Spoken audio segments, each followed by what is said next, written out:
너희는 세상의 소금이다 하는 제목의 산상수훈의 말씀 6번째인데요. 우리 한번 이 말씀을 통해서 주님께서 우리에게 주시는 말씀으로 받기를 원합니다. 예수님께서 제자들을 불러 모으시고 가장 중요한 팔복의 말씀을 허락하셨습니다. 팔복은 누구에게 주시는 말씀입니까? 제자들에게 주시는 말씀. 모든 무리들이 이 말씀을 다 받고 소화하고 적용하면 좋은데요. 특별히 제자들, 예수를 따르는 제자들에게 주시는 가장 핵심적인 말씀이고, 이것이 궁극적으로는, 결론적으로는 제자도의 모습입니다.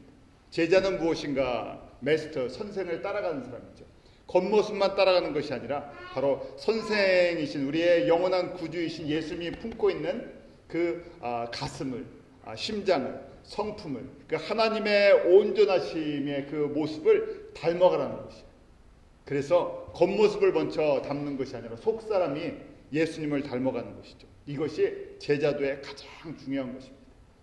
왜냐하면 하나님은 계속해서 우리에게 강조하시는 것인데, 사람은 육신의 눈을 가지고 외모로 취하지만요, 하나님은 영의 눈을 가지시고요, 생명의 눈을 가지고 그 마음의 중심을 보시기 때문에 그렇습니다. 사람들은 결과만을 보는데요, 하나님은 처음에 시작하는 동기부터 보신다는 것이죠. 그래서 동기에 어떤 마음을 갖고 있느냐 아는 것. 그래서 팔복을 저희가 계속해서 지금부터 주님 앞에 서는 날까지 묵상하는 걸 놓치지 마십시오. 너무나 잘 아는 말씀이기 때문에 그냥 암송하고 그냥 지금 저희가 말씀을 보니까 저희가 계속해서 볼 때만 좀 기억을 하고, 나중에 또 시간 지나면요, 아는 말씀이니까 또 그냥 뒷전에 그냥 둘 때가 있습니다. 이것은 눈을 뜨면서부터 시작되는 우리의 삶의 가장 중요한 부분. 이 부분이 준비가 될 때 주님께서 진짜 우리를 통해서 복을 주기를 원하시는 가장 핵심적인 내용입니다. 예수님께서 팔복의 말씀을 4개로 나누셨죠. 이렇게 팔복의 말씀을 다 하시고요, 그 다음에 시작되는 말씀이 오늘 첫 번째 말씀이 너희는 세상의 소금이다 하고 말씀하셨어요. 누가 너희입니까? 너희란 그 단어부터요 정리를 해요. 너희는 세상의 소금이다 할 때 이때 너희가 누구겠습니까? 구체적으로 지금 눈앞에 있는 예수님의 제자들이죠. 더 구체적으로 적용을 하면 지금 팔복의 말씀을 듣고 그것을 따르기를, 팔복의 삶을 따르기를 결단하는 사람. 팔복의 삶을 매일매일 묵상하고 이 팔복의 삶이 정말 가장 믿음의 삶 중에서 가장 복되다고 믿는 삶. 팔복의 처음 시작이 무엇이었죠? 첫 번째, 심령이 가난하다. 심령이 가난하다는 뭐가 없다고요? 내 안에 예수님의 모습이 별로 없습니다. 예수님을 알면 알수록 내가 예수님을 사랑한다고 하는데 그 예수님의 사랑의 분량이랑 내가 예수님 사랑하는 거랑 예수님의 사랑의 분량이랑 내가 다른 성도들을 사랑하는 분량이랑 비교해 보니까 너무 차이가 많이 납니다.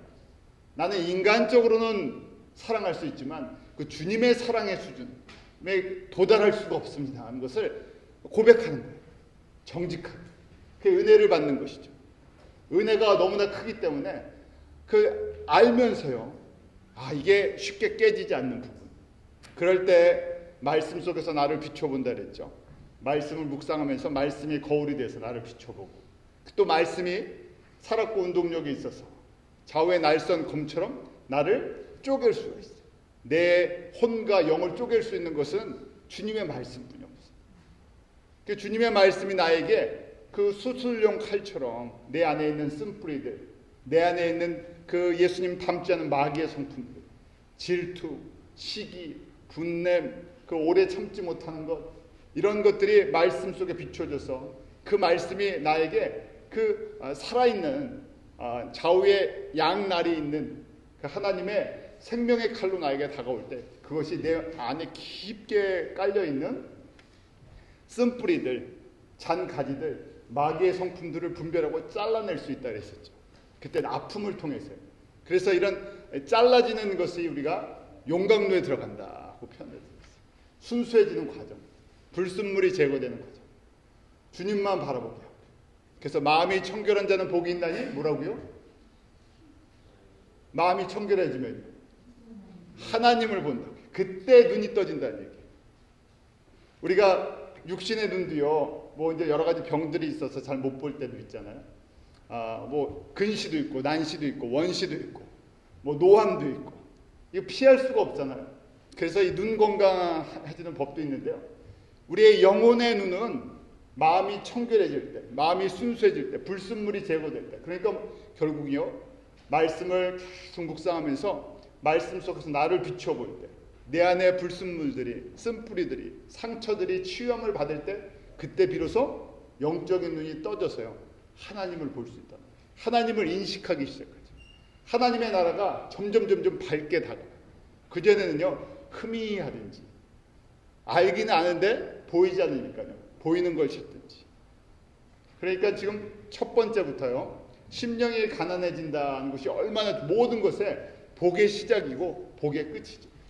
그래서 마지막 이 팔복의 결론이 무엇입니까? 여덟 번째 복이에요. 여덟 번째 복 내용이 무엇이죠? 의를 위하여 핍박을 받는 자는 복이 있나니 천국이 저일 것입니다. 역설이에요. 어렵습니다. 왜냐하면 예수 믿고 핍박받으려고 예수를 믿은 게 아닌데. 그래서 이 말씀은요 항상 받는 사람이 누군지를 잘 생각하셔야 돼요. 이 팔복의 말씀은 누구에게 주시는 말씀이라고요? 제자들. 일반 사람들에게, 일반 성도들에게 이 말씀이 좀 무거워서요 이 말씀을 안 받으려고 해요. 그런데 성경에 보면요 저희가 좀 그렇게 구별해서 좀 그런 표현이 좀 그런데요, 우리가 구별하려고 하는 것이 아니라 그냥 일반 백성, 일반 하나님의 성도들이 있고 그 다음에 제자가 있어요. 헌신자가 있고 순종하지 못하는 사람이 있어요. 그래서 이 말씀은 그냥 일반 사람들은 이 말씀 별로 안 좋아하고요, 부담스럽고요, 그 다음에 이런 말을 들으려고 교회에 나오지 않죠. 그래서 이 말씀은 제자들에게 주시는 거고요, 제자도의 또한 완성의 모습이에요. 결론적으로 보면 결국 제자들이, 예수님의 12명의 제자들이 그러한 삶을 살았죠. 처음에는 제자들도 이해를 못했잖아요. 3년 동안 예수님 믿고 잘 되는 것만 생각했어요. 일반 성도들처럼, 무리처럼. 그런데 성령의 오순절 성령 체험을 하고요, 변화되면서, 눈이 바뀌면서, 삶이 바뀌면서요. 그리고 예수님을 따라가다 보니까 어디까지 갑니까? 우리 가룟 유다 빼고 11명이 전부 다 순교의 길을 걸어가요. 내가 일부러 순교해야지 하고 간 것이 아니라 예수님을 따라서 십자가의 복음을 증거하며 살다 보니까 결국은 순교의 자리까지 걸어간 거예요. 그래서 이 여덟 번째 복을 이루어 나가죠. 뭐를요? 예수 그리스도를 위해서 핍박을 받는 자가 복이 있나니 천국이 될 것입니다. 그래서 이 말씀은요, 하나님께서 제자들에게 주시는, 예수님께서 제자들에게 주시는 말씀입니다. 제자의 길을 걷는 사람들에게 마지막 완성의 모습입니다. 그래서 저희가 기독교의 역사를, 교회의 역사를 쭉 보면 이 말씀을 믿고 순종하며 따라가는 사람들이 많았으면 좋겠는데요, 항상 적어요. 저희가 그냥 숫자적으로 얘기하면 교회에서 뭐 성도들 중에서 10명에 1명 정도, 많이, 어떻게 보면 많은 것 같아요. 한 10%에서 20%라 그러는데 10%에서 20%만 돼도 참 많은 것처럼 점점 저희가 그런 사람들을 찾기가 힘들어져가는 세상에 살죠. 믿음은 다 믿음이 있는데 정말 이 팔복의 삶을 추구하면서 내가 예수님 때문에 기꺼이 핍박받는 것이 나의 즐거움입니다. 나의 기쁨입니다. 그러니까 예수님 때문에 받는, 예수님을 닮아가는 과정 속에서 십자가의 복음을 증거하면서 그 예수님을 따라가는 그 길이 고통이 오는데도, 힘든데도, 희생이 따라오는데도 즐거워하고 기뻐할 수 있는, 억지로 하는 것이 아니라 이 수준까지 가면 바로 이것이 주님께서 바로 팔복의 삶이 완성되어가는 그런 모습입니다. 그런 사람들에게 지금 너희는요 바로 그런 사람, 의를 위해 핍박을 받는 사람, 기꺼이 팔복의 삶을 추구하는 사람, 제자도의 삶을 살아가는 사람, 너희는 그럴 때 뭐라고요? 세상의 소금이다 말씀해요. 그게 소금이라는 것이에요. 결국 다시 얘기하면요, 제자가 팔복의 삶을 사는 사람, 의를 위해 핍박을 받는 그 사람이 뭐라고요? 소금이다 하는 것이에요. 소금은요, 오늘 소금이다 그러는데 세상의 소금이다, 세상의 빛이다. 한글 번역으로는 똑같이 세상이라고 돼 있어요. 그런데 영어 성경도 그렇고 그다음에 헬라어 원어에는요, 이 세상이 조금 다릅니다. 그래서 세상의 소금이다 할 때 이 세상은 영어로 보면 earth라고 돼 있어요.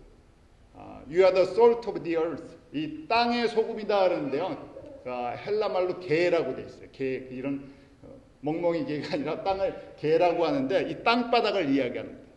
너희들은 땅들에 소금은 땅에 뿌려줘야 되니까요. 땅의 소금이 땅에 있는 소금의 역할을 해야 된다는 것이고요. 두 번째, 너희들은 세상의 빛이다 할 때 그때 세상은 영어로 보니까 월드라고 돼 있죠. 헬라 말로 보면 코스모스예요. 이 공중, 특별히 이제 우주 1, 2층천을 얘기하는데 여기서는 1층천, 이 공중에. 왜냐하면 빛이 비춰지는 범위가 땅이 아니라 지금 눈에 보이는 이 공중이니까요. 그때 월드를 갖다가 그렇게 번역을 해놨어요. 그래서 이것이 소금의 기능은 땅에서 일어나는 거고 빛은 이 공중 중에서 일어나는 거구나. 그래서 기능이 약간 다르다는 걸 이해하게 되고요. 순서가 있습니다. 우리 빛과 소금 이렇게 입에 쉽게 빛과 소금이라고 하는데 소금과 빛이라는 순서가 있어요. 왜냐면요, 저희가 이렇게 들으면 빛은요 좀 밝고 영광이 있고 좋아 보여요. 그래서 우리는 예수를 믿고 빛이 되고 좀 싶어요. 그런데 빛이 되려면요, 세상을 비추는, 어두움을 비추는 빛이 되려면 먼저 조건이 소금이 되어야 됩니다. 그 이유가 있어요. 오늘 그래서 그 말씀을 보면서 왜 예수님께서 너희는 먼저 이 땅에 소금이다 하고 말씀을 하시는지. 그래서 저희가 제자는요, 팔복을 이루어 나가는 사람들은 땅에 소금의 기능을 한다는 것이. 한번 저희가 소금에 대해서 보도록 할게요. 소금은 크게 4가지 역할을 한다고 볼 수가 있어요. 첫 번째는요, 소금의 역할은 방부제예요. 썩지 않게 하는 것. 그래서 음식에 들어가면 음식을 오랫동안 보관시키죠. 한국 사람들의 소금 섭취량이 전 세계 거의 1위다 하는 이유가 우리가 뭐 짜게 먹는 게 뭐가 있습니까? 근데 한국 사람들이 좋아하는 반찬이 대부분이 다 저장이 절인 거예요. 배추, 무, 깍두기, 단무지, 저희가 매일 먹는 것이 다 오래 보관할 수 있도록 절여놓은 거예요. 야채를 신선하게 유지할 수 있었던 방법이었죠. 그래서 저희가 지금 한국 사람들 소금 섭취량이 많으니까 신선한 야채로 이제 야채가 많아졌으니까 바꾸십시오 그렇게 이야기를 하는데요. 소금은 이렇게 방부제 역할을 해요. 오랫동안 보관을 합니다. 소금이 들어가는 것. 근데 소금이 들어가서 방부제 역할을 하면 우리 배추 한번 절일 때 생각해보죠. 소금이 그대로 있으니까 어떻게 해야 돼요? 녹여야 돼요. 그냥 소금을 뿌리는데요. 만약에 마른 배추에다가 소금을 뿌려서 그대로 놔두면요, 절여지지 않겠죠. 그래서 물로 씻어서 뿌린 다음에 또 물로 이렇게 싹 해서 간이 들어가게 하죠. 소금은요, 방부제 역할을 하는데 녹여야 기능을 해요. 녹아져서 없어져야 돼요. 소금이 남아있으면 안 되죠. 소금기는 다 녹았어요. 스며들게 됐어요. 자, 소금이 들어가 있는 것. 세상에 소금이 있으면요, 세상이 썩지 않고 부패하는 걸 막아요. 결국 그리스도인들이 그리스도인답게 살면 너희는 세상을 갖다가 부패를 방지해요. 썩는 걸 방지해요. 근데 저희가 잘 아는 것처럼 소금이 양이 많아서가 아니에요. 바닷물에 소금이 2, 3% 된다 그러잖아요. 우리 몸에도 소금이 절대적으로 필요한데요. 소금이 우리 몸에 필요한 양이 약 1%가 안 돼요. 피의 1%, 0.9%가 소금기예요. 0.9%. 그래야 건강을 유지해요. 그것처럼요, 딱 그만큼이 있어야 이 부패하는 걸 막아요. 교회도 그래요. 교회도 이 소금기가 있어야 부패하는 거예요. 우리의 심령에도요, 우리의 영혼에도 소금이 기능이 있어요. 세상이든 교회든 성도든 비성도든 누가 소금 역할을 하느냐? 누가 소금 역할을 한다고요? 예수 그리스도의 제자가 되는 사람, 팔복에 사는 사람. 자, 이것이 썩는 걸 막는 거예요. 두 번째는 비료 역할을 하는데 성경에만 나와요. 제가 이렇게 문헌들을 찾아보니까 고대 이스라엘 땅에 이 소금을 비료와 같이 생각하고요, 섞어서 썼다는 그런 기록들이 있을 뿐이에요. 그래서 성경 속에 보면 누가복음에도 14장 34절 35절에 그 소금의 기능에 대해서 말씀되어 있죠. 우리 한번 그동안 묵상했던 말씀 중에 한 번인데 같이 한번 읽어볼까요? 누가복음 14장 34절 35절 같이 읽습니다. 시작. 소금이 좋은 것이나 소금도 만일 그 맛을 잃었으면 무엇으로 짜게 하리요? 땅에도 거름에도 쓸데없어 내어 버리느니라. 들을 귀가 있는 자는 들을 줄 아신다. 성령께서 소금이 맛을 잃어버리면 버릴 수밖에 없다고 말씀하시죠. 그때 소금이 바로 거름의 역할을 한다. 저희가 영적으로 생각하면 거름이라고 생각하면, 비료라고 생각하면 잘할 수 있다. 사람들이 영적으로 성장할 수 있게 도와준다. 또 세 번째 기능은 뭐라고 되어 있습니까? 교미로 시즈닝이라고. 골로새서에 나오는 말씀인데 골로새 4장 6절에 보면 너희 말을 항상 은혜 가운데서 소금으로 고르게 함과 같이. 뭘 어떻게 한다고요? 너희 말을 은혜 가운데 소금처럼 해줘야 된다는 거예요. 우리가 음식에 소금이 안 들어가면 어떻게 됩니까? 맛이 안 나요. 아무리 좋은 재료가 들어가도 소금기가 딱 적당해 입맛에 맞아야 되잖아요. 그래야 이게 맛이 나요. 그러면요, 너희 말을 은혜 가운데서 소금과 같이 하라. 조미료, 맛나게 해줘라. 우리가 말이라는 게 중요하잖아요. 그래서 우리 말이 은혜 가운데 어떻게 돼요? 은혜가 진짜 맛있도록, 예수님의 말씀이 진짜 맛있도록, 예수 믿는 것이 진짜 맛깔스럽게 맛이 나도록 그 역할을 해주는 것이 뭐라고요? 소금이. 근데 그 역할을 누가 한다고요? 제자, 팔복에 사는 사람, 의를 위하여 핍박을 받는 사람.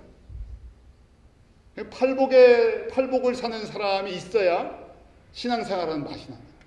은혜가 은혜로 다가온다. 굉장히 중요한 것이죠. 예수를 믿고 주님의 말씀을 배우고 싶어지고 주님을 알고 싶어지고 믿음이 생기고 하는데 맛을 내주는 사람.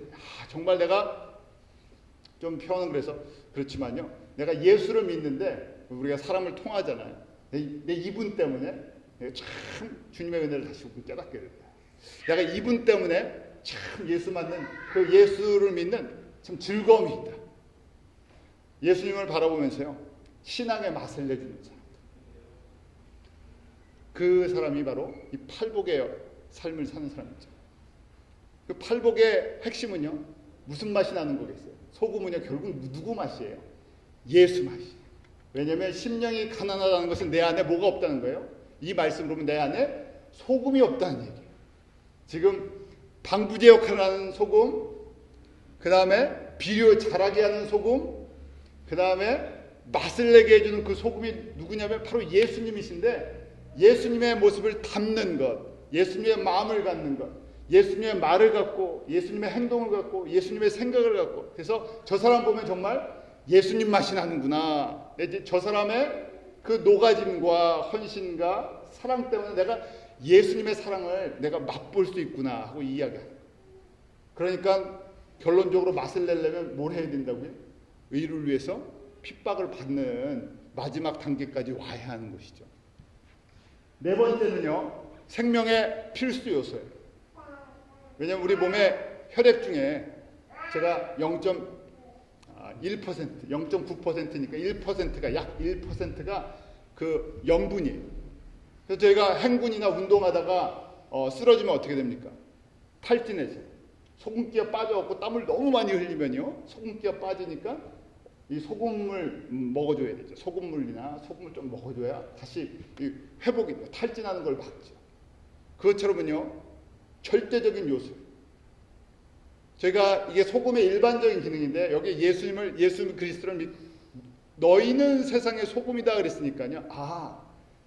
제자의 삶을 완전히 사는 사람, 성령의 9가지 열매를 맺는 사람, 팔복의 지금 8단계를 심령이 가난한 것부터 의를 위해 핍박을 받는 것. 다시 보면 내 안에 예수 소금기가 딱 맞게 있어야지 어떻게 된다고요? 궁극적으로 의를 위해 핍박을 받을 만큼 힘이 생기는 거예요. 그래서 매일매일 주님 앞에 주님의 그 소금기를 달라. 그래서 심령이 가난한 것이죠. 주님이 주시는 바로 그 생명이 없이는 내가 하루도 살 수 없습니다. 주님이 주시는 그 은혜 없이는 하루도 견딜 수가 없습니다. 주님이 주시는 단 것 하잖아요. 주님의 생명 없이는 내가 하루도 존재할 수가 없습니다. 우리 안에 소금기가 다 빠졌다고 생각해 보시오. 우리 안에 소금기가 만약에 혈액에 소금기가 다 빠졌다 그러면 무슨 상태겠습니까? 1%뿐이 안 되지만요. 피에 소금기가 다 빠져버렸어요. 그럼 어떻게 되겠어요? 죽겠죠. 죽은 존재에 불과하죠. 그러니까 지금 소금기가 다 빠졌다고 보시죠. 겉모습은 사람인데, 겉모습은 예수를 믿는데 방부제 역할도 못하고요. 그 다음에 비료 역할도 못하고요. 그 다음에 또 뭡니까? 세 번째, 조미료 역할도 못하고요. 조미료가 아니라 거꾸로 역할을 하죠. 조미료인데 조미료가 역할을 못하면요. 네 번째, 생명을 유지를 못시켜요.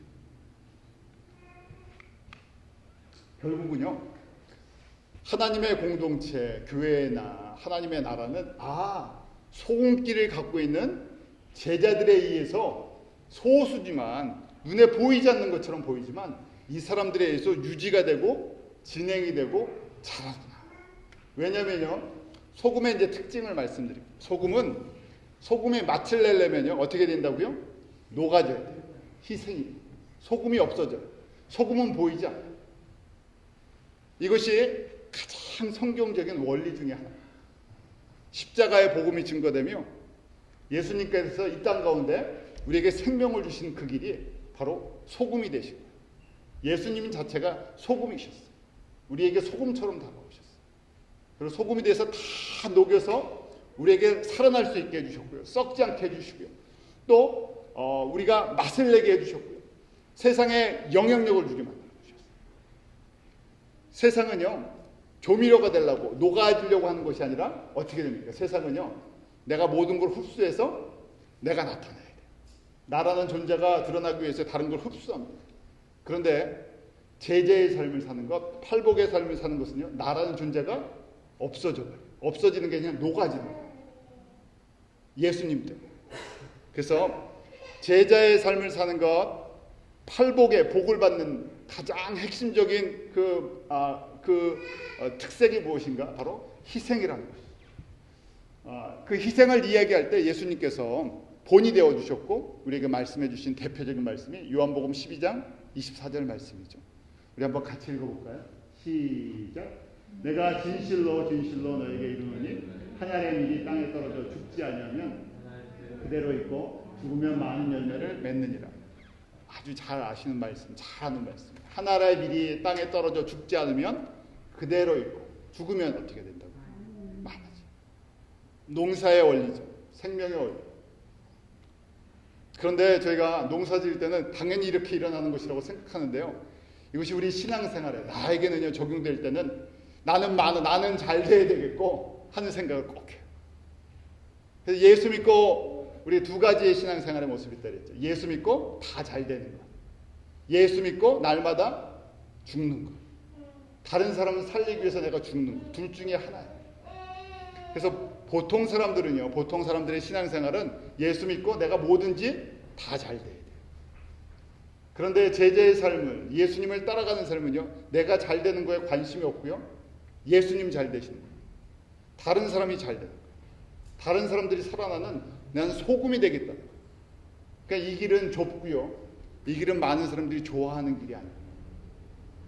그 주님을 깊게 인격적으로 만나는 은혜를 풍성하게 체험하는 사람. 눈이 영적으로 떠져서 어디를 보는 사람들이요? 하나님의 나라를 보는 사람들. 하나님의 나라를 보지 않고는 이 길을 가지 않으려고 하죠. 하나님이 주시는 영광과 하나님이 주시는 그 존귀함을 갖다 저희가 보지 않으면, 보좌의 영광을 믿고 그 길을 따라가지 않으면 저희는 이 길을 갈 수가 없어요. 알지만 순종을 할 수가 없죠. 증거, 보이는 걸 원하기 때문이죠. 그래서 예수님께서 바로 우리에게 이 한 알의 밀을 말씀하시고 한 알의 밀이 되셨어요. 소금이 되셨어요. 그래서 십자가에서 완전히 썩어지시고 죽어주시고 다 주셨어요. 예수님이라는 존재가 없어지는 거죠. 바로 소금의 역할을 예수님께서 보여주신 것이죠. 이게 기독교의 가장 복음의 핵심적인 진리, 성경에 하나님이 갖고 계신 하나님의 구원 계획이 있어요. 사람은 사람의 생각이랑 너무나 차이가 나기 때문에 저희가 쉽게 머리로는 이해하지만요, 따라가기가 너무 힘들어요. 벅차죠. 누구나 다 예수님 믿고 잘 되는 걸 원하잖아요. 예수님 믿고 세상의 복도 받고 영적인 복도 받고 두 가지 복 다 받기로. 그런데 저희가 더 깊게 보면 두 가지 복을 다 받는 경우가 거의 없죠. 그럼 저희가 어떤 복을 이제 추구할 것인가 하는 건데, 제자의 길을 걷기를 원한다는 것은 결국 팔복의 삶을 산다는 것. 우리가 예수님처럼 하늘의 밀이 되겠다, 소금이 되겠다. 하늘의 밀이 되는 이유가 있습니다. 결과를 알기 때문에. 우리가 봄에 하나를 심으면 분명히 썩어져서 싹이 나서 자라면요, 가을에 100배, 60배, 30배 열매가 있다는 걸 알아요. 우리는 왜냐하면 시즌을 보고 있잖아요. 우리가 이 밀보다는요, 사람이 생명력이 기니까 밀은 1년생 아니겠어요?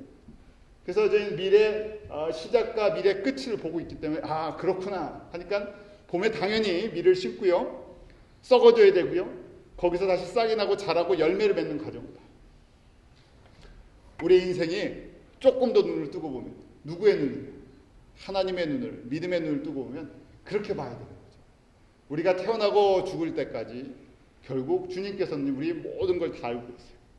예수님께서 보여주신 것처럼 밀이 됐을 때, 소금이 됐을 때 더 풍성해진다는 것을 보여주시죠. 그래서 예수님께서 직접 보여주셨어요. 내가 소금이라는 걸 직접 보여주셨어요. 왜냐하면 예수님의 탄생 과정부터 시작해요.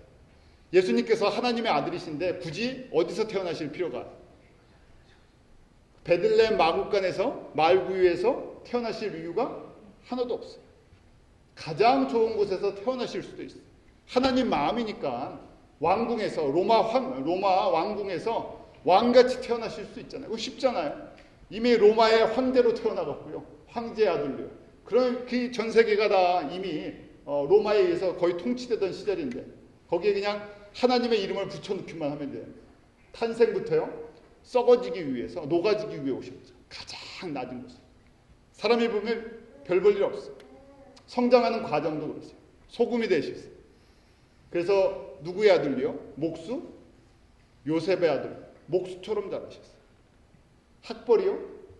예수님의 학벌 아시는 분 계십니까? 학벌 별 볼 일 없잖아요. 목수의 아들이 어디까지 공부를 했겠습니까? 목수의 아들로 태어나서 목수의 아들로 자랐어요. 학벌이니 지연이니 학연이니 배경이니 저희가 얘기하는 모든 세상에서 성공하려면요, 뭐 이 중에 하나라도 뭐 걸리는 게 있어야죠. 학연, 지연, 가족 배경, 뭐 네트워크. 요새는 그래서 인터넷 만들어주고 나서요, 네트워크 하는데요. 예수님이 무슨 네트워크를 갖고 계셨습니까? 아무것도 없으셨어요. 그러니까 힘 있는 세상에 권세나 영향력 있는 사람들이 보기에 예수님을 어떻게 봅니까? 우스운 사람으로. 하나님의 아들로 오셔서 능력과 기사와 이적을 베푸시고 하나님의 말씀을 증거하시고 예수님의 하나님의 아들이시라는 걸 보여줘도 우습게 보이죠. 왜냐하면 세상의 것을 갖고 있지 않기 때문에. 왜냐하면 예수님이 이 땅에서 그 당시에 영광을 누리시기 위해 오신 것이 아니라 뭐가 되기 위해서요? 소금이 되기 위해서. 완전히 녹아지셨죠. 녹아지시는 과정. 탄생부터 자랄 때도요, 완전히 사람이 되셔서 사람 중에서 가장 밑바닥부터 시작하셨어요. 그리고 그 밑바닥에서 성공하는 모델이 아니라 밑바닥에서 성장하셔갖고요, 그리고 만민을 위해서 나는 기꺼이 다 녹아지겠다고 십자가에 가고 갔어요. 십자가에 가시는 길도 그렇죠. 로마 병정들에게 매를 맞으시고 피를 흘리시고 침뱉고 조롱당하세요. 하나님의 아들이신 하나님이신데 그렇게까지 지금 예수님께서 의를 위하여 핍박을 받는지만 생명을 나눠주는, 하나님께서 생명을 나눠주는 길이 이 길이기 때문에 완전히 녹아지고 나는 없어지고 그 피 한 방울까지 다 쏟아서 주시는 그 길이 생명을 주시는 길이기 때문에 묵묵히 그 길을 걸어가시죠. 아시면서. 왜냐하면 생명을 주는 길이기 때문에 의를 위해서 기꺼이 핍박을 받았어요. 십자가에 죽기까지. 그러고 나서요, 완전히 다 피와 물까지 다 쏟아주셨죠. 완전한 소금이 되셨어요. 그래서 예수 그리스도를 믿는 자마다 생명을 얻고요. 부활의 능력을 체험하고, 그 다음에 하나님의 나라의 그 영향력을 가지고 세상을 변화시키는 그 통로가 되고요. 사람을 썩지 않게 하죠. 자라게 하죠. 예수의 맛을 내게 해주죠. 그래서 제자의 삶은요, 누구처럼요? 예수님처럼 희생의 길을 걸어가요. 목적이 있는 희생이죠. 예수님의 맛, 예수님의 생명을 전해야 되기 때문에 나는 점점 없어지는 거예요. 그래서 사람이요, 나를 없애려고 하면 더 살아나죠. 그래서 나라는 존재가 참 대단해서요. 제가 이 살아가는 인생이 길어지면 길어질수록 내가 죽는 게 아니라 내가 점점 더 강해지는 모습이 있어요. 바울도 또 소금이 되는 과정이 있어요. 그러니까 주님께서 사랑하는 사람은요, 소금이 되는 과정을 만들어요. 소금으로 살려고 하는 건 우리의 본성이 아닌데, 그건 성령의 역사입니다. 성령의 본성, 하나님의 본성은 소금이 되게 하십니다. 사람은 소금이 안 되려고 하죠. 난 안 녹고요, 내가 드러나야 돼. 내가 인정을 받아야 돼. 그래서 바울도요, 소금이 아닐 때 주님께서 부르셨습니다. 가장 잘 나갈 때, 인기 있을 때, 배경 갖고 있을 때, 그때 부르셔갖고요, 소금이 되게 하시죠. 10년 동안 밑바닥을 완전히 벗게 하셨어요. 그동안 갖고 있었던 겉옷을 다 벗게 하셨어요. 복음 사역을 하고 선교 사역을 하는 10년 동안에 고린도후서 제가 내용을 통해서 아는 것처럼 11장에서 매를 맞고 감옥에 갇히고 또 파선당하고 강도와 그 다음에 뭐 여러 가지 환난을 다 당하고 그 안에 있는 불순물 다 빠지게 만들죠. 얼마나 빠졌으면요, 그 뭐라고 얘기합니까? 내가 이 땅에 사는 것보다 하나님 나라에 가고 싶은 소망이 더 크다는 거예요. 그만 좀 짜셨으면 내 완전히 다 짜버리셨어요. 그러니까 여기 뭐 더 이상 나는 여기에 아무 미련이 없습니다. 난 주님 앞에 영광 가운데 살 소망이 있는데 누구 때문에? 교회들 때문에, 성도들 때문에. 그 사람들에게 생명을 줘야 되고, 이방인 교회들, 이방인 성도들이 자라나야 되고, 썩지 말아야 되고, 열매를 맺는 그걸 보면서요, 네, 그때까지 뛰겠습니다 고백하죠. 그러니까 바울이 점점 예수의 영향력만 주고요, 자신의 영향력은 없어져요. 주님께서 사랑하는 사람은요, 그래서 소금이 되는 과정을 할 것이에요.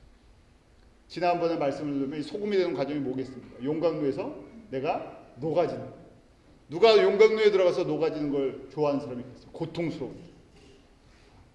그런데 주님께서 사랑하면요, 이 용광로에서 녹아지게 만들어주셔요. 그래서 뭐가요? 불순물이 다 빠졌어요. 또 오늘 소금으로 보면 완전히 녹아졌어요.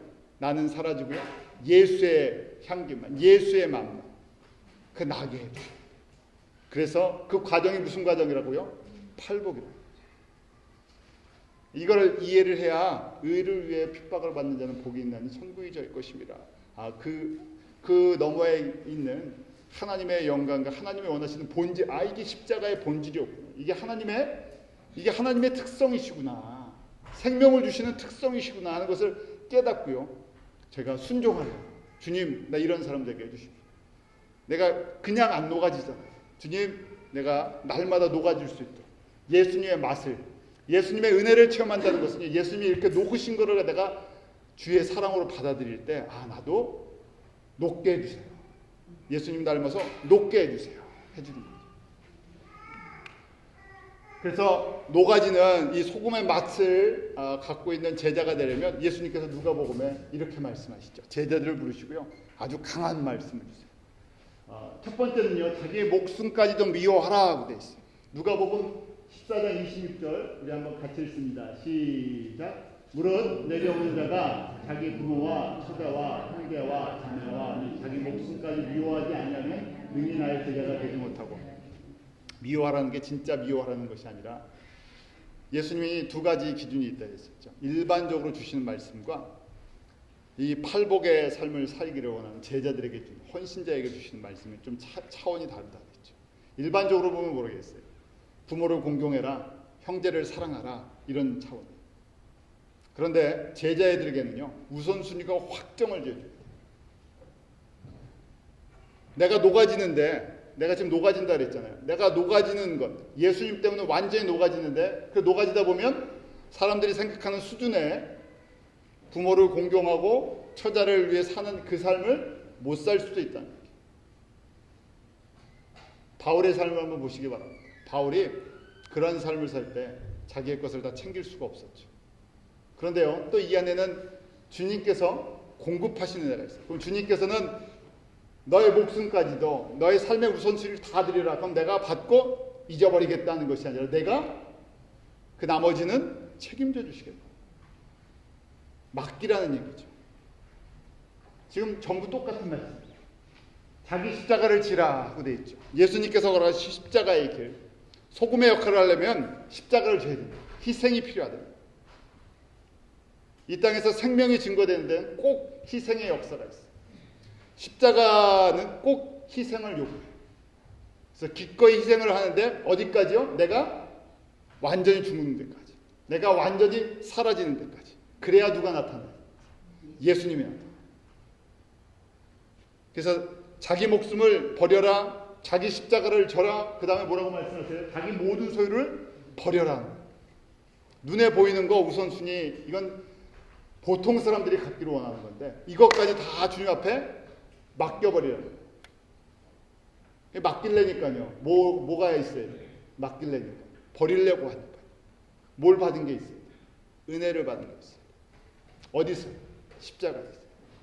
십자가에서 나를 위해 예수님께서 소금이 되신 그게 내 심령 깊이 들어와. 그러려고 보니까요. 심령이 가난 이 팔복을 또 묵상할 수밖에 없어요. 예수님의 사랑을 깨닫는 길이 결국 십자가를 묵상합니다. 십자가를 묵상하면서요. 복에 대한 개념이 바뀝니다. 인생의 가치관이 바뀝니다. 주님께서 나 하나에게 생명을 주시기 위해서 버리신 것들, 자신의 목숨을 버리셨고 십자가의 그 고난의 길, 고통의 길, 녹아지는 길을 걸으셨고 본인이 하나님이 갖고 계셨다는 영광과 존귀한 모든 하늘의 권세를 다 버리셔갖고요. 십자가에서 완전히 녹아주셨어요. 이것이 예수님께서 우리에게 보여주신 길이 말씀만 하신 것이 아니라 십자가에서 이걸 보여주셨죠. 자기 목숨을 버리시고 십자가를 지시는 것이 무엇인지를 보여주셨고 그리고 자기가 가졌던 우리 빌립보서 2장에 하나님과 동등되신 분이세요. 본질이 같은 분이세요. 하나님이신 분. 이렇게 안 하셔도 모든 만물이 영광을 돌릴 수밖에 없는 하나님이신데 굳이 이 길을 택하셨어요. 왜요?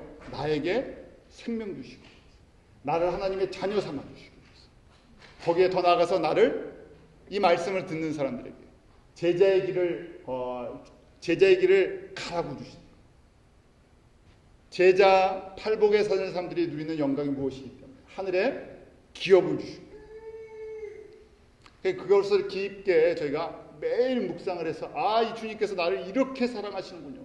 내가 주님의 백성 된 것만 해도 자녀 된 것만 해도 구원을 얻은 것만 해도 부활의 영광을 은혜를 입은 것도 큰데 뭘 주시기까지요. 아들의 권세를 주시고 기업까지 하늘의 영광의 기업을 주시려고요. 이렇게 존귀하게 만들어 주시려고요. 예수님께서 존귀함을 받는 이 길을 저에게 가르쳐 주시고 놀랍죠. 이 길이 사모하는 그런 이 길을 사모하는 그런 마음이 저희 가운데 있기로 합니다. 이게 진짜 복입니다. 말씀에서 예수님의 삶에서 복음을 통해서 우리에게 보여주신 영광의 길입니다.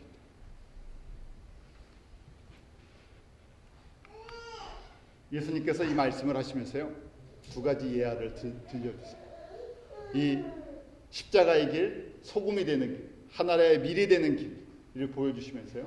첫 번째 예화는 망대의 비유를 말씀하시죠. 망대를 짓는 누가복음 14장 28절에 보면 너희 중에 누가 망대를 세우고자 할진대 자기의 가진 것이 준공할까지 족할는지 뭔지 안다 그 비용을 예산하지 아니하라. 망대는 도둑이나 적이나 오는 것을 할 수 있는 이 탑이죠. 이렇게 세워지는 저희가 한국 같으면 원두막 지어놓고 본다 그러는데 바라볼 수 있는. 근데 망대를 지으려면요 계산을 하는 것이죠. 사람들도요 망대를 짓기 위해서 비용이 얼마가 들고 다 준비가 돼야 돼요. 그래야 짓죠. 재료값도 없고 인건비도 없고 아무것도 없는데 시작하다가 그만두면 그냥 망신이죠. 나도 이루지도 못하고. 제자의 길을 걸어가는 값을 계산한다는 얘기예요. 제자의 길을 걸어가는 것, 팔복의 삶을 사는 것, 궁극적으로 의를 위해 핍박을 받는 것이 뭘 치러야 되는 건지를 계산을 하려는 얘기예요.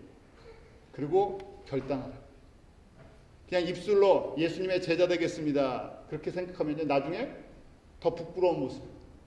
입술로는 예수님처럼 닮고 싶습니다, 입술로는 내가 예수님 사랑합니다 그러는데 예수님을 사랑하고 하늘의 복을 누리는 이 길이 비용이 들어가는 것이, 값이. 그 값을 계산해 보라. 인생 속에서 가치가 있나. 망대는 꼭 필요한 것이죠. 그렇지만 내가 그걸 갖다 치를 비용이 없으면 하지는 못하고. 지혜로운 사람은요, 내가 지금 계산을 해보는 거예요. 내 인생에 내가 받은 것을 가지고 예수님을 위해서 내가 소금이 됐을 때 누릴 수 있는 영광과 기업과 하나님의 그 나라를 바라보면서 내가 이걸 할 건가 말 건가. 그래서 주님 앞에 날마다 나가야 되죠. 이거 하려면요, 주님이 설계자세요, 주님이 계획자세요, 주님이 건축자세요. 우리는 그 삶을 사실은 맡기면 되는데, 드리면 되는데요, 우리가 왜 머뭇거리냐면 우리의 계산법이랑 주님의 계산법이 달라서. 우리의 계산은 여기에 보이는 것에 이게 답을 받기로 하잖아요. 그런데 이것은요, 완성이 될 때까지잖아요. 다 드려도 이 땅에서 받을 수가 없는 것들이 있기 때문에 그렇죠. 그리고 궁극적으로는 이 땅에서 받으려고 하는 것이 아니에요. 다 놓아주고요, 다 드리고요, 하나님의 영광에 참여하기 위한 계산을 하는 거예요. 두 번째는요, 똑같은 말씀인데 전쟁을 준비하는 임금에 대한 이야기. 똑같은 말씀입니다. 전쟁을 하는데 내가 갖고 있는 병사가 10,000명이고요. 상대방이 20,000이라고 생각해요. 또 50,000이라고. 전쟁을 해서 내가 도저히 이길 승산이 없으면 어떻게 하라고요? 가서 사신 보내서요, 화평을 맺으라는 얘기예요. 이게 무슨 말이에요? 이 제자가요, 똑같은 얘기예요. 지금 망대를 건축한 거랑 내가 제자의 길을 걸어가고 하는데 앞에 적이 너무 많아요. 이게 싸워서 이길 수가 없을 것 같아요. 그러면 괜히 섣불리 해봐야 가지도 못하고 싸우지도 못하고. 잘 계산하라는 얘기예요. 영적인 판단력을 가지라. 그러면 하지 말라는 얘기가 아니라 어떻게 해야 되겠습니까? 예수님께 온전히 의지하는 거예요. 왜냐하면 전쟁은 사람의 숫자에 있지 않기 때문에. 망대를 지는 것은 사람의 계산법에 있지 않기 때문에. 사람의 계산법이 아니라 하나님의 계산법을 배우라는 얘기예요. 하나님의 계산법은 무슨 법이라고요? 소금법. 다 놓아가지고 주님의 영광을 위해서 드려지면요, 주님께서 100배, 60배, 30배로 다 갚아주신다. 어디서 갚아주세요? 하나님 나라. 이 땅에서 저희는 자꾸만 받으려고 하잖아요. 이 땅에서 받으면 또 다 녹여서 드려야 돼요. 어차피 이 땅에서 받는 거는요, 다 녹여서 사용해서 투자하는 거예요. 이 땅에서 남겨봐야 갖고 갈 수가 없기 때문에 그렇죠. 이 땅에서 받는 것, 그러니까 이 땅의 양은 아무 의미가 없는 거죠. 내가 하나를 받았던, 둘을 받았던, 5을 받았던, 10을 받았던, 100을 받았던, 결국 다 녹여야 돼요. 다 녹여서 주님을 위해서 드릴 수밖에 없는 거예요. 왜냐하면 그것이 의를 위하여 핍박을 받는 사람들의 길이었기 때문에. 하늘의 복을 받는, 아슈리의 복을 추구하는 사람들의 모습입니다. 결론적으로요, 그래서 주님께서 저희들에게 보여주시는 모습이 있어요. 예수님께서 이 소금이 되어주셨고, 바울도 소금이 되었고, 예수님의 제자가 돼서 팔복의 삶을 추구하는 사람들은 소금이 돼서 하나의 밀이 되죠. 예루살렘 교회에 영향력 있는 사람이 아니라 가장 평범했던 스데반 집사님, 7 집사님 중에 한 분이었던 스데반 집사님이 예루살렘 교회와 또 이방 교회와 하나님의 나라를 위해서 소금이 되게 하셨어요. 어떻게 소금이 되게 하셨습니까? 순교의 피를 흘리게 하셨어요. 예루살렘 교회가 부패돼 버렸고요. 사람들이 순식간에 처음에는 순수한 마음으로 복음을 증거했는데 인기가 올라가니까요. 베드로도 그렇고 사도들도 그렇고요. 예루살렘 교회가 커지니까 힘이 있고 권세가 있고 그 네트워킹이 되고요. 그러니까 어디로 안 나가요? 이 복음을 가지고 사마리아로 이방으로 넘어가 있는, 안 보이는 거예요. 세상의 것들이 보이니까요. 세상의 영광들과 세상의 파워가 보이니까 세상에서 우리가 이렇게 만들어놨는데 복음이 이렇게 증거됐는데 우린 예루살렘을 못 떠납니다. 예루살렘을 떠난다는 생각을 하지 않았죠. 그때 예수님께서요, 스데반을 소금으로 부으셔. 그래서 완전히 녹아지게 하고 소금의 기능을 하게 하시죠. 예루살렘 교회를 부패하는 걸 막고 복음이 하나님의 뜻대로 사마리아와 이방으로 땅끝까지 갈 수 있는 통로가 되게 하시고 성도들의 삶이, 사도들의 삶이 썩지 않게, 이 복음의 역사, 십자가의 역사가 썩지 않도록, 십자가의 복음이 썩지 않게 하는 역할은 바로 소금의 역할을 하는 사람들을 통해서 피가 순수해지죠. 우리의 피가 깨끗해지고 순수해지는 것처럼 예수님을 위해서 소금이 되는 사람을 통해서 복음이, 성도들의 삶이, 교회가 예수 그리스도의 십자가의 피가 정결한 모습으로 전달되게 해주세요. 그렇게 하나님께서 사랑하셨어요. 예루살렘 교회뿐만 아니라 사도행전에 나오는 교회들에게 바로 이것이 성도의 그 제자의 그 삶이라는 것을 사도가 아니라요, 집사님을 통해서 보여주셨죠. 또 저희 한국교회도 마찬가지예요. 복음이 가는 곳마다는, 복음이 흘러가는 곳마다 꼭 소금의 역사가 있어요. 200년 전에, 지금부터 한 200년 전에 천주교도들 통해서, 천주교 신부들, 선교사님들을 통해서 조금 다르지만요, 복음이 들어오기 시작했어요. 예수님의 말씀이 들어오기 시작했죠. 그때 한국 사람들이 쉽게 받아준 것이 아니라 그때 양요라고 이제 난리가 났었죠. 수많은 사람들이 죽었습니다. 병인 양요, 무슨 이렇게 그때마다요 양요가 일어나고요. 한국에서 많은 천주교 사람들이 죽음을 당했죠. 그 다음에 120년 전에 우리 개신교 선교사님이 들어왔을 때도요, 그 젊은 분들이 와서 많은 피를 흘려줬어요. 그리고 한국 교회의 역사를 보면요, 그렇게 선교사님들의 피가 있었고요, 거기에 또 일제시대의 신앙의 그 순수성을 유지하기 위해서요, 그 창시계명이니 또 일본의 그 앞에서 무릎을 꿇지 않는 사람들, 또 순교의 피가 흘러갔어요. 6.25 때도 신앙의 그 정절을 위해서요, 신앙을 지키기 위해서 또 많은 사람들이, 기독교인들이 피를 흘려줬어요. 또 거기에 저희가 이제 조금씩 살만해지면서요, 또 보이지 않는 사람이 그냥 육신의 피뿐만이 아니라 삶의 희생을 많이 드렸죠. 복음을 위해서, 하나님의 영광을 위해서 수많은 사람들이 희생을 했어요. 그래서 지금 저희가 누리는 이 복음의 은혜를 저희가 이렇게 누릴 수 있는 거 아닙니까? 마찬가지로 복음이 처음 들어가는 곳에는요, 이렇게 스데반의 피 같은, 또 선교사님들의 피 같은, 그냥 육신적인 피만이 아니라 삶의 희생들이 소금과 같이 많은 부분들이 필요해요. 시간을 드리는 사람들, 물질을 드리는 사람들, 자기의 재능을 드리는 사람들. 그런데 그것이 자기는 없어지고 녹아져야 됩니다. 싹 녹아져야 되죠. 소금의 역할을 하는 사람들을 통해서 복음의 빛이 발해질 수 있죠. 그래서 먼저 너희는 세상의 소금이다. 세상에 소금이 안 되는데 빛을 내려고 하면요, 내가 나타나죠. 나의 빛을 나타내라. 그래서 하나님께서 너희는 세상의 소금이다 하고 먼저 소금이 되기로 하셨어요. 소금이 되는 거, 나는 녹아지는 것이고 나는 사라지는 것이고 예수님만 남습니다. 왜냐하면 소금의 그 맛은 예수님입니다. 누가복음 14장 마지막에 보면 소금이 그 맛을 잃어버리면 어떻게 한다고요? 버리울 수밖에 없어요. 다른 교회에 다른 사람을 볼 게 아니라 바로 나를 봐야 되겠죠. 주님께서 우리를 소금이 되기로 원하세요. 소금이 되는 방법이 세상의 눈을 보기에 너무 힘들어 보이죠. 내가 나를 어떻게 죽일 수 있겠습니까? 그런데 이걸 뒤집어 보면요, 예수님으로 채우면요, 가능합니다. 나를 빼버리고요, 예수님으로 채워져요. 내가 대단한 존재가 아니기 때문에 내가 주님 앞에 봤을 때 내가 정말 보잘것없는 존재입니다. 예수님이란 나를 바꾼다고 생각해 보십시오. 정말 나랑 어떻게 예수님이랑 바꾸겠어요? 누가 더 존귀하고 누가 더 권세가 있고 누가 더 영광이 있으세요? 예수님이죠. 나를 예수님으로 바꿔준대. 그러니까 계산법이에요. 하늘의 계산법을 갖는 지혜가 있기로는 팔복은요, 하늘의 계산법. 나를 들여서요, 뭘 갖는 거예요? 예수님을 갖는 거예요. 예수님의 영광을 받고 예수님의 옷을 입고 예수님의 그 권세를 갖는 거예요. 아니 그러니까요, 나 같은 존재가 무슨 존재라고 예수님이랑 교환 자체가 됩니까?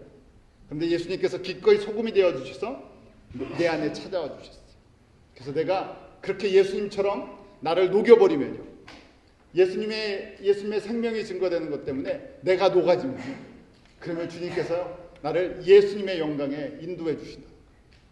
이것이 바로 십자가의 원리고 복음의 원리라는 것입니다.